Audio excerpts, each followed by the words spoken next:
ପିଲାମାନେ ଆଜି ଆମେ ପଢ଼ିବା କବିତା। ଏହି କବିତାଟିର ନାମ ହେଲା କରିଦିଅ ମୋତେ ସାଇଁ। ଏହି କବିତାକୁ ଲେଖିଛନ୍ତି ବଟକୃଷ୍ଣ ସ୍ୱାଇଁ।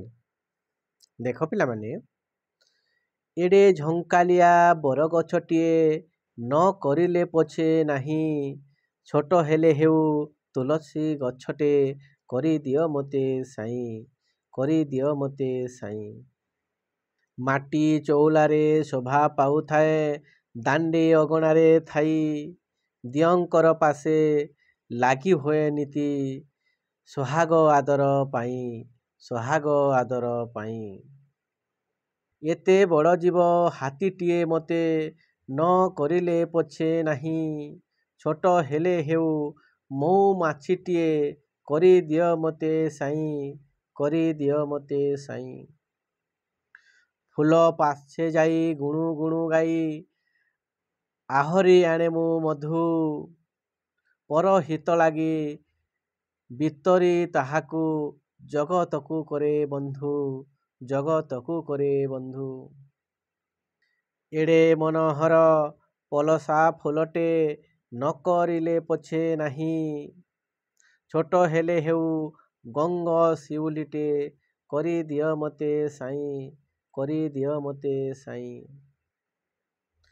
ସଞ୍ଜରେ ଫୁଟି ମୁଁ ସକାଳେ ଝରେ, ମୁଖେ ଉକୁଟାଇ ହାସ, ହରେ ଜନମନ ମଧୁର ମହକେ, ଚହଟାଇ ଚଉପାଶ, ଚହଟାଇ ଚଉପାଶ। ଏଡ଼େ ସୁବିଶାଳ ସାଗର ପଛକେ ନ କରିଲେ ମୋତେ ନାହିଁ, ଛୋଟ ହେଲେ ହେଉ ଟିକି ଝରଣାଟେ କରିଦିଅ ମୋତେ ସାଇଁ, କରିଦିଅ ମୋତେ ସାଇଁ। କୁଲୁ କୁଲୁ ଗୀତ ଗାଇ ଦିବାନିଶି, ଡେଇଁ କେତେ ଗିରି ବନ, ଭିତରି ଶୀତଳ ମଧୁର ଜଳ, ତୋଷୁଥିବି ଜନ ମନ, ତୋଷୁଥିବି ଜନ ମନ। ଏଡ଼େ ମନଲୋଭା ପୁହ୍ନେଇ ଜହ୍ନ ମୁଁ ନ ହେଲେ ପଛକେ ନାହିଁ, ଛୋଟ ହେଲେ ହେଉ ମାଟି ଦୀପଟିଏ କରିଦିଅ ମୋତେ ସାଇଁ। ଜଳି ଜଳି ଯାଉ ସଳିତାଟି ମୋର ଅନ୍ଧାରେ ଆଲୋକ ଦେଇ, ପରହିତ ଯିଏ ଜୀବନଟା ଦିଏ, ଜଗତରେ ଧନ୍ୟ ସେହି, ଜଗତରେ ଧନ୍ୟ ସେହି।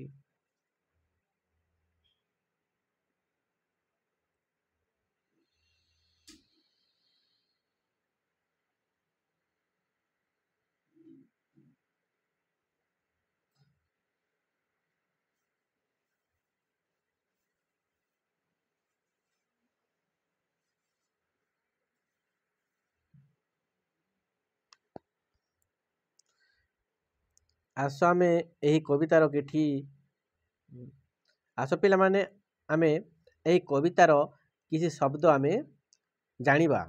ଦେଖ, ଝଙ୍କାଳିଆ, ଚଉପାଶ, ସୋହାଗ, ମନୋହର, ମହକାଇ, ଉକୁଟାଇ, ସୁବିଶାଳ,